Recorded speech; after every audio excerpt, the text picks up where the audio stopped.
ദാരുണമായ സംഭവമാണ്, ഹൃദയഭേദകമായ ദുരന്തമാണ്. ആ കുടുംബാംഗങ്ങളുടെയും നാട്ടുകാരുടെയും ദുഃഖത്തിൽ പങ്കുചേരുന്നു.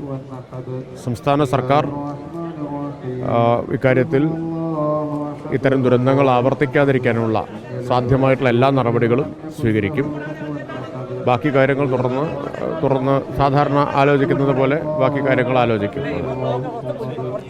വളരെ വേദനാജനകമാണ്. 4 കുട്ടികൾ ഒരുമിച്ച് പഠിച്ച ഏറ്റവും അടുത്ത കൂട്ടുകാരായിരുന്ന 4 കുട്ടികളുടെ മൃതശരീരമാണ് ഇപ്പോൾ ഇവിടെ കിടക്കുന്നത്. അത് ഒരു നാട് മുഴുവൻ ഇവിടേക്ക് ഒഴുകി വരുന്നത് കാണുമ്പോൾ എങ്ങനെ എത്ര വലിയ ആഘാതം അത് ഈ നാടിനുണ്ടാക്കിയെന്ന് കാണിക്കുന്നതാണ്. ബാക്കി കാര്യങ്ങളെല്ലാം നിയമാനുസൃതമുള്ള നടപടികൾ സ്വീകരിക്കും.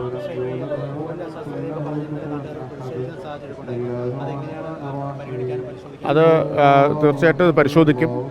ബന്ധപ്പെട്ട എല്ലാ വകുപ്പുകളുമായും, പൊതുമരാമത്ത്, ഗതാഗതം തുടങ്ങിയിട്ടുള്ള വകുപ്പുകളുമായി ബന്ധപ്പെട്ട് ഇക്കാര്യത്തിൽ സ്വീകരിക്കാവുന്ന എല്ലാ നടപടികളും സ്വീകരിക്കും. അത് ഞാൻ പറഞ്ഞു കഴിഞ്ഞു. ഇപ്പോൾ ഇവിടെ പറഞ്ഞു കഴിഞ്ഞു. ഇനി ഇത് ആവർത്തിക്കാതിരിക്കാനുള്ള എല്ലാ നടപടികളും സർക്കാരിൻ്റെ ഭാഗത്തു നിന്നുണ്ടാവും. ശരി.